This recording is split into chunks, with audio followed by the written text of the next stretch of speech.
താരങ്ങളുടെ പ്രതിഫലവും നിർമ്മാതാക്കളുടെ കൂട്ടക്കരച്ചിലുമൊക്കെ ഒരു വശത്ത് കൊഴുക്കുകയാണ്. മലയാള സിനിമാ പ്രവർത്തകരുടെ ഈ കടിപിടിക്കിടെ ജീവിക്കാൻ നിർവാഹമില്ലാത്ത ഒരു പിടി അഭിനേതാക്കളുടെ കഷ്ടപ്പാട് കാണാൻ ആരുമില്ല എന്നതാണ് സത്യം. പ്രശസ്തനായ ഒരു നടൻ അഭിനയ രംഗത്ത് ചാൻസ് കുറഞ്ഞതോടെ പ്ലംബിംഗ് പണിക്കിറങ്ങിയ വീഡിയോയാണിത്. കൊച്ചി രാജാവ് ഉൾപ്പെടെ നിരവധി സിനിമകളിൽ ശ്രദ്ധേയമായ വേഷം ചെയ്ത സുധീർ സുകുമാരനാണ് ഈ പ്ലംബിംഗ് പണി നടത്തുന്നത്.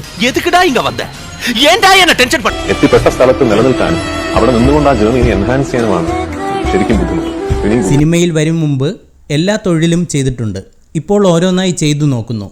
ഇതിൽ നിന്ന് കിട്ടുന്ന സന്തോഷം ഒന്ന് വേറെ തന്നെയാണ് എന്നാണ് സുധീർ എഴുതിയത്. വിനയൻ സംവിധാനം ചെയ്ത ഡ്രാക്കുള എന്ന ചിത്രത്തിൽ നായക വേഷം വരെ ചെയ്ത നടനാണ് സുധീർ. സിനിമയില്ലെങ്കിൽ അറിയാവുന്ന തൊഴിൽ ചെയ്യാനും ആ തൊഴിൽ പരസ്യപ്പെടുത്താനും ധൈര്യം കാട്ടിയ നടൻ സുധീറിനെ അഭിനന്ദിക്കുകയാണ് ആരാധകർ. ഈ വാർത്ത ഇഷ്ടമായാൽ സബ്സ്ക്രൈബ് ചെയ്യൂ. സൈബർ വിലാസം മീഡിയ നെറ്റ്വർക്ക്.